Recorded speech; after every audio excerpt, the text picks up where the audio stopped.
నాకు బేసిక్గా పిల్లలంటే చాలా ఇష్టం. That's my personal feel. పిల్లలంటే చాలా ఇష్టం. And I have the habit of taking responsibilities. చిన్నగా ఉన్నప్పటి నుంచి కూడా నాకు రెస్పాన్సిబిలిటీస్ ఎక్కువ. అండ్ ఐ హ్యాండిల్ ఒక చెల్లి, ఒక తమ్ముడు, ఒక మదరు, ఫాదరు, ఇలా ఫ్యామిలీ చుట్టాలు, రెస్పాన్సిబిలిటీస్. బీయింగ్ అ డాక్టర్, అందరూ నా దగ్గరికి రావడం, హెల్ప్ తీసుకోవడం, నేను చేయడము, ఊళ్ళలో పని చేయడము, వాళ్ళ కోసం చేయడము. సో ఇలా కొన్ని రకరకాల గివింగ్ నాకు ప్రాక్టీస్లో ఉంది. ఎప్పటి నుంచో I have been a giver. So and being a giver, I always wanted to give that to my biological children.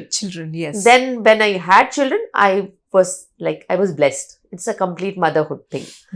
And another thing is, గత 25 years నేను మెడిసిన్లో ఉన్నాను కదా. ఒకప్పుడు 2001లో when I passed out and all that, అప్పుడు అనుకునేదాన్ని, అయ్యో ఉమెన్కి చదువు ఉండి కొంచెము లైఫ్ అనేది వాళ్ళు చూస్తే వాళ్ళ హెల్త్ బెటర్ అవుతుంది, వాళ్ళ లివింగ్ స్టాండర్డ్స్ పెరుగుతాయి, they will be able to afford more and spend on them and they will have a better life అని. అది అప్పుడు అనుకునేదాన్ని. ఇప్పుడు అలాంటి పరిస్థితి లేదు. ఇప్పుడు ఏమనుకుంటున్నాను ప్లీజ్. ఇప్పుడు అఫోర్డబిలిటీ వచ్చేసరికి, ఎడ్యుకేషన్ వచ్చేసరికి ఎక్స్‌ప్లాయిటేషన్ ఎక్కువ వచ్చింది.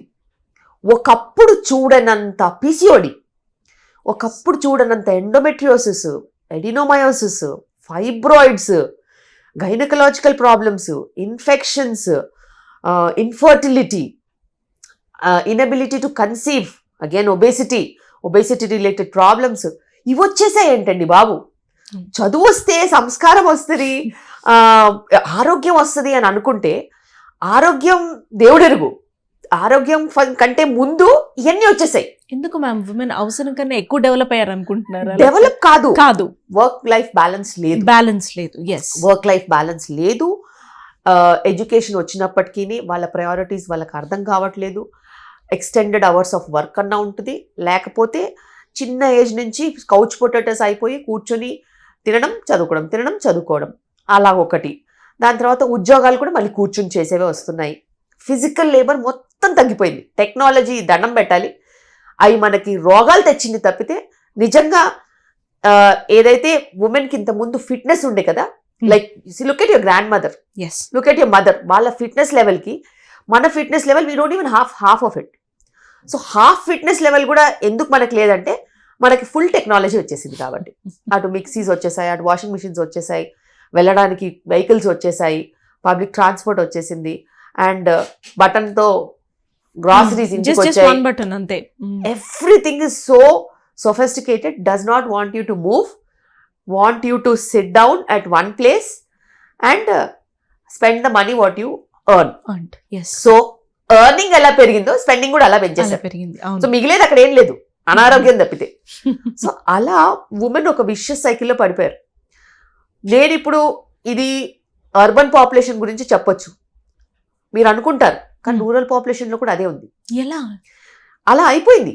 రూరల్ పాపులేషన్కి కూడా జంక్ ఫుడ్ పెనిట్రేట్ అయిపోయింది. చిప్స్ ప్యాకెట్లు వెళ్ళిపోయాయి, కోలాస్, కూల్ డ్రింక్స్ అన్నీ వెళ్ళిపోయాయి. వాళ్ళు కూడా కొనుక్కుంటున్నారు, తింటున్నారు. అండ్ అక్కడ కూడా విచ్చలవిడిగా సబ్స్టెన్స్ అబ్యూజులు పెరిగిపోయాయి. అండ్ వాట్ ఎవర్ కొంచెం ఎర్న్ చేసింది కూడా దీనికే వెళ్ళిపోతుంది. అలా అని కాకుండా ఎడ్యుకేషన్ వచ్చినప్పటికీ న్యూట్రిషన్ మీద పెట్టాలి, రైట్ ఫుడ్ మీద పెట్టాలి అని ఎవరు అనుకోవట్లేదు. అండ్ అనుకున్నా కూడా కొన్ని సందర్భాల్లో కుదరట్లేదు. కుదిరినా కూడా వీళ్ళు తినట్లేదు, తిన్నా కూడా అరిగేలాగా పని లేదు, పని ఉన్నా కూడా రాత్రి నిద్ర లేదు, నిద్ర ఉన్నా కూడా నిద్రలో బోల్డ్ ఆలోచనలు, టార్గెట్లని, ఇవ్వని అవని ఎన్నో స్ట్రెస్ ఉంది.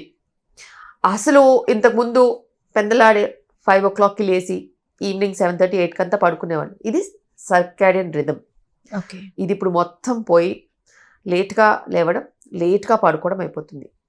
చిన్న చిన్న పిల్లలు కూడా 12 o'clock పడుకుంటారంట. అవును, అదేంటో అది ఎప్పుడో ఆడపాదడపాటు ఏమైనా అనుకోవచ్చు, కానీ రెగ్యులర్గానే 12, 1 o'clock. సో ఓపిక వచ్చిన వాళ్ళందరినీ ఫస్ట్ అడుగుతాను, మీరు ఎన్ని గంటలకు పడుకుంటారో నాకు అనవసరం, మీ పిల్లలు ఎన్ని గంటలకు పడుకుంటారని అడుగుతాను. వాళ్ళు పడుకుంటే మీకు ఒక బఫర్ 1 hourతో మీరు కంప్లీట్ చేసుకొని మీరు పడుకోవచ్చు. సో ఇలా ఎంత ఎడ్యుకేషన్ వచ్చినప్పటికీ ఉమెన్ హెల్త్ ఎందుకు ఇంప్రూవ్ అవ్వట్లేదు? Mess. It's a complete mess. And reproduction ఎక్కడి నుంచి ఉంటుందండి బాబు ఇంత మెస్లో? ఇన్ని అబ్నార్మాలిటీస్లో బాడీ ఆహ్లాదకరంగా, సంతోషంగా, నిజంగా మంచిగా ఆరోగ్యంగా ఉంటేనే కదా ప్రెగ్నెన్సీ వచ్చేది. అవును. నువ్వు స్ట్రెస్ అవుట్ అయిపోయి, నువ్వు వెయిట్ మేనేజ్మెంట్ లేకపోతే టైంకి పడుకోక, టైంకి తినక, పీసీఓడి లాంటి సమస్యలు వచ్చేసి, ఎండోమెట్రియోసిస్ ఇవన్నీ ఉంటే ప్రెగ్నెన్సీ ఎక్కడి నుంచి వస్తుంది? ఫర్టిలిటీ ట్రీట్మెంట్ తీసుకున్నప్పటికీ కూడా చాలా మందికి ప్రెగ్నెన్సీస్ రాకపోవడానికి కారణం ఎన్వైరన్మెంటల్ ఫ్యాక్టర్స్. ఇవి ఎప్పుడు తెలుసుకుంటారు? ఇంకెప్పుడు తెలుసుకుంటారో ఏంటో.